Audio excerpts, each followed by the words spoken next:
Hello and welcome to the Free Outside Show. I got back at midnight last night after being down at Javelina and a bunch of travel. Yesterday was also my birthday, and because I went from Arizona to Montana, I only got 23 hours of a birthday, which is a little sad, and I spent most of it in airports and traveling.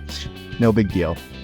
But Javelina was really cool. I guess I haven't been in a lot of races where I have few responsibilities, but it was really sweet to be down there because they're kind of the who's who of the industry, especially over the last 30 years goes to this event, especially the athletes. So it was cool to reconnect with friends, to chat, to talk, to have a good time. And also I coached an athlete who did the 100-miler, so it was fun to pop in, help be there and help her get her goal of finishing a 100-miler. She actually came to me like 7 or 8 weeks ago and was like, do you think I can do Javelina? And it was kind of like, cool, boy, I don't know. I think so, probably, but it's going to be really hard and it's going to hurt. But she got it done. She finished even before golden hour, so really hard. I mean, really cool, but also really hard. But really cool to get her first 100-miler. And being down there without direct roles and responsibilities other than some networking stuff and things like that. I was down there with John G, so that was cool. But it was really fun to see the event from that side. So there's like 1,000 people that run in the desert. There's like 800 that do the 100-miler. A bunch do the 100-kilometer race, and then a bunch do this one loop that's just the 30K. But it was fun to see how it's set up to be at the event, but not run it. Like for runners, there's 3 aid stations on a 20-mile loop, and you basically do 5 laps of the 20-mile loop. And you had an aid station every 6 to 8 miles. But it's very hot and it's hard. It's flat and fast. Last year I did it, and I've never really done a flat and fast race other than Javelina. But this year being down there and not having to race it due to the nagging injury that I'm kind of working on, it was really fun to see that side of it, of like, they have a drag show, they have a costume contest, they have a DJ going 24/7, they have a tent decorating contest. They had like dancing and stuff like that. Everyone's chatting and cheering runners through, but overall it's fairly party-centric atmosphere where it's like, all right, good job runners, you came through, now get back out there so we can get back to having fun here kind of thing. It's really set up well to crew because your runner comes in every 3 to 5 hours, I guess, and then you get them patched up, get them some food and send them back out there, and then you get 3 to 5 hours more to relax. And this race also has 2 golden tickets to Western States, which means the winner and second place get free entry into Western States. And why is that cool? Well, Western States has like 10,000 plus people apply to it every year, and only 367 get in. So you basically have like a not good chance of getting in, and your tickets accumulate. But this is the quickest way. You don't have to have any other qualifiers other than getting first or second, and you get free entry. And so David Roche got first and Jeff Mogavero got second. And what was pretty fun, well, I did not think David would be able to run as fast as he did. He was just a couple minutes off the course record. He got the course record at Leadville 100, which is one of the oldest hundreds, about, let's see, a month ago, 2 months ago in August. And I just did not think he could stack things like this and come back and get another record, but proven wrong. It was the hottest Javelina 100 on record too. So that was pretty fascinating and hard for the runners. I mean, they must have gone through so much ice out there just trying to keep runners cool and continuing on the circuit. But David won and Jeff Mogavero got second. It was pretty fun to watch because Jeff, the second place guy, he was getting crewed out of our tent basically. So got to see how someone running a 12:50, basically 100-miler, does it, how efficient he is and how the pacers work. So it's fun to get a front row seat and also not have to run. I get to nurse my nagging Achilles and some of these little injuries and get back going. The only thing I have on the calendar is Cocodona in May, but I'm also thinking there's a pretty cool race in New Zealand that sounds interesting. So if there's any New Zealand listeners, I might need a place to stay or something, because I don't really have any connections in New Zealand actually. but I felt like it'd be fun to race international, and New Zealand seems pretty cool.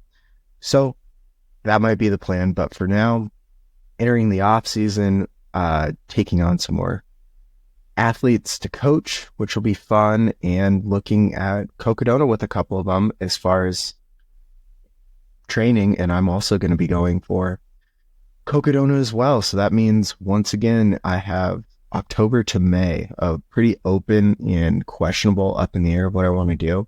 I was also thinking, like, how now is the time to look ahead and plan. Like, what do you want to do in the future? What is next year going to hold?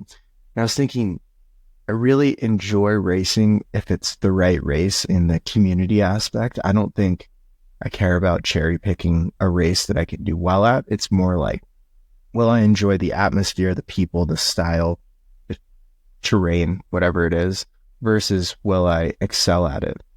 And then it was like, okay, I've decided that slots a couple different options into the year, but then how do you take planning further? And it's like, well, I also really enjoy what I used to do of like go into the woods, backpack, through hike, go for FKTs. So I was kind of thinking, like, if I plan out or race up into May, after that, is there the opportunity to slot in more through hiking, backpacking, FKTs, stuff like that? So I think that's the plan. And then that also, as we're talking about off season, kind of, I think that changes how you approach things of like, now what's going to be the build into that to have the body that can do these things and also feel good. So it's obviously building high level fitness in the off season or building up, but it's also the chance to get in the gym with the protocol that's going to build your body into whatever you want it to be. Flat and fast is a lot different than mountainous and climbing fast and stuff like that. Also, I heard a rumor that a couple, let's say a person on the Mount Rushmore of men and women, might be doing Cocodona next year. So you heard it here first. I won't mention the names, but these are pretty big names, like the biggest names. One of the names is a fairly long name and one is a shorter name, if that's a hint. And I would pretty much say they're pretty firmly on the Mount Rushmore based on what they've done. Plenty of course records at races I've already mentioned in the podcast up until this point. All right, on the flip side, what else is going on? So Mike McKnight started the Arizona Trail record. So he's going southbound, and I think the record's like 12 days or something, and he's going to be trying to break that. The thing with Mike that's interesting is I believe this is his third attempt, maybe even fourth attempt at breaking the Arizona Trail record. And he's very fit. He's strong. He's able to push pretty well, but he struggles at the efficiency with his crew.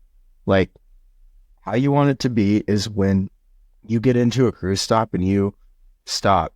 If you're going to sleep, you want to be able to go to sleep immediately. If you're not going to be able to sleep, you need to just keep going. You don't want to waste miles where you're laying down and just letting time tick by with nothing really to do from there.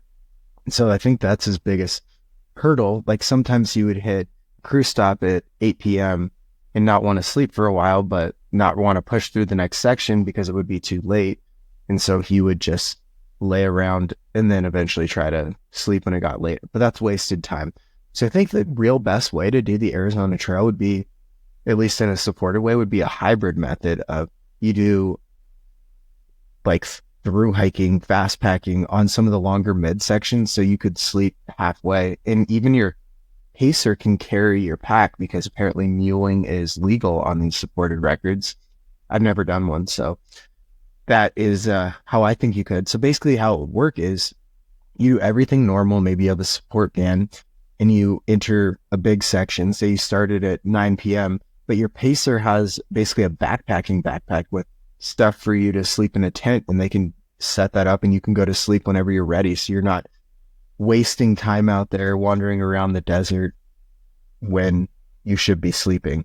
Because when you get to that point where you're so tired, your productive pace of what you're moving can be so low that you should be sleeping because you want to hone in and get back to that productive pace versus unproductive pace.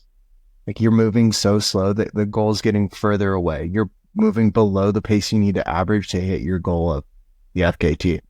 So that's when I know I need to sleep. That's how I gauge everything. Other than that, Eric Hallstein, who I saw down at Javelina, because it's the who's who, he tried for the Arizona Trail FKT, and we had a really good conversation because he quit after 3 days. He was on pace. He was doing fine and feeling strong, but he just didn't have it in his heart. And I felt that before too. It's really hard when you shoot for something that takes 100% commitment. These FKTs are very stout, very hard, especially the ones on the longer trails that are really well known, like the Arizona Trail. If you're not 100% invested, it's not going to go well. It's going to be really difficult. In fact, it's probably going to be impossible because you need to be able to push into such a deep level of hurt, pain, suffering, push, and be motivated from so deep within to get that record that when it's day 11 and you got to push through the night to stay on target, you got to have that motivation or a deep drive somewhere in you to be able to do that. And I didn't have that on like the Superior Hiking Trail. I just went through a breakup and I was like, I'm going to go for the record on this trail. I've never been to Minnesota and I'm going to go out there and go for it. So it was like, I think it'll fix my life. This is what I need to do. This is what I've always loved. I'll feel better after I go for it. I drove out there, started it. A few little things went wrong, but my heart just really wasn't in it. I was on pace after 3 days and it was like, well, I don't know. I think I'm just going to go home. After 3 days, I just got to this road crossing. I was like 150 miles in and I just turned right, started walking down it, stuck up my thumb and hitchhiked back. That's how I quit. It wasn't even like a sit and think about it. It was like, I know that I'm miserable and I do not enjoy this FKT style movement and moving through a place I've never been, that I'm just going to quit. It was very easy. It was a lot easier than when I've had an injury or a gear failure or something like that, where my pack did break on that trail, but I could fix it up. Like it wasn't awful. I could make it work. It was a lot different than the Tahoe Rim Trail this year, where broken pack, bee sting, and just a little bit of I don't know, heat issues, stomach issues, all compounded into being like, too much has gone wrong. I'm not able to do this. That one was more like, everything has gone fine. I'm totally able to do this. I just don't really want to. So I quit. And that's what Eric was saying, how he felt out there is like on pace, but just not feeling like it's something that he wanted to do. So he quit, and then he came out to Javelina, which was cool.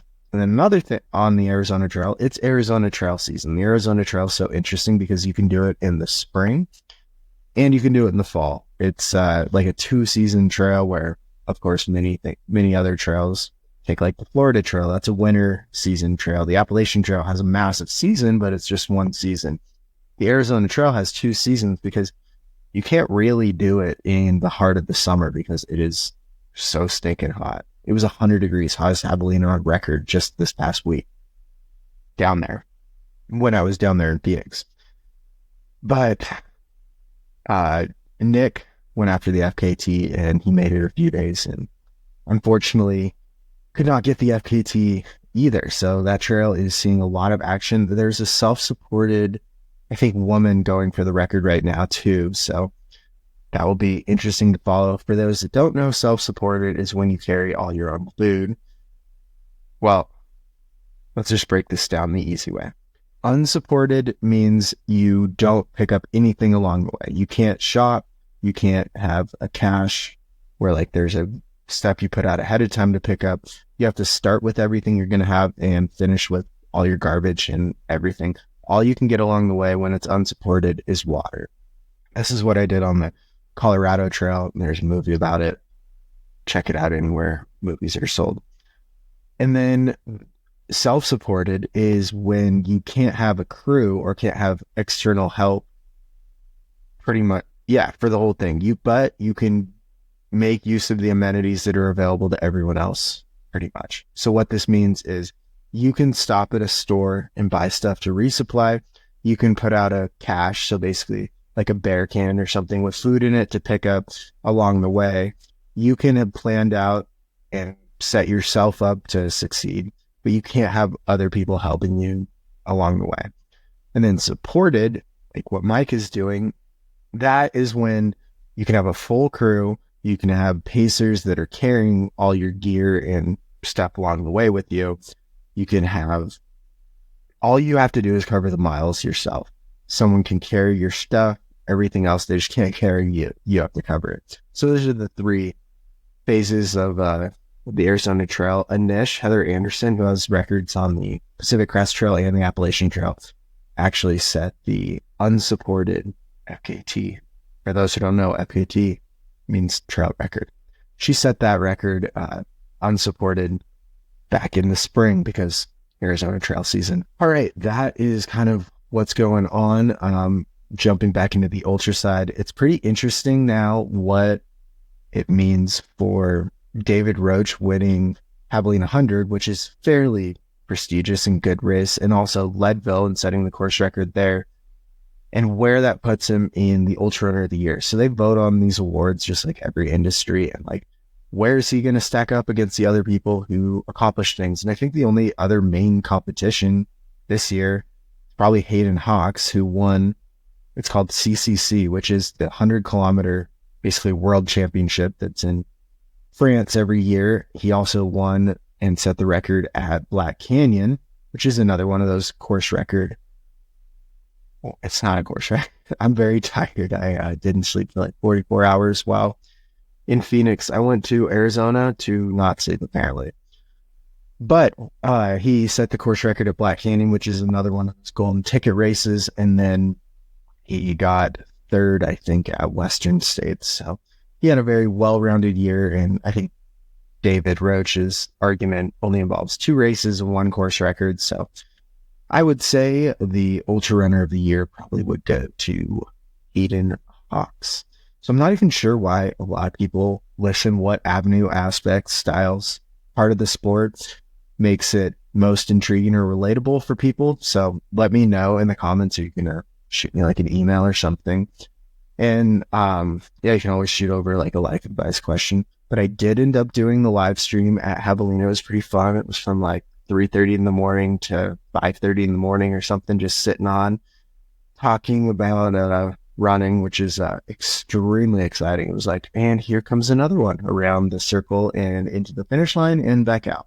And here comes another. Look, they're running. Oh, this one's walking. Oh, this one is crawling. No, it was pretty fun to chop it up and talk on there. I actually was on the live stream with Aaron Barber, and he was on this podcast. So you can check out that episode. And then personally, I am moving into an earlier off season, which means I will be doing more pointed workouts and gym harder. I have Cocodona on the schedule for May, and I have nothing until then. But I am thinking maybe I will I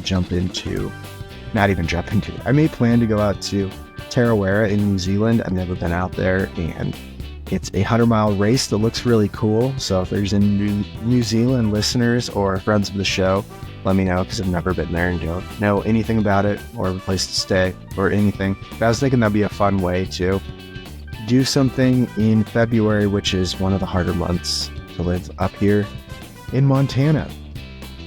And beyond that, we don't have too much else going. I'm pretty tired. It's pretty much going to be Halloween. It's Halloween. It's going to be Halloween in a few days, so happy Halloween.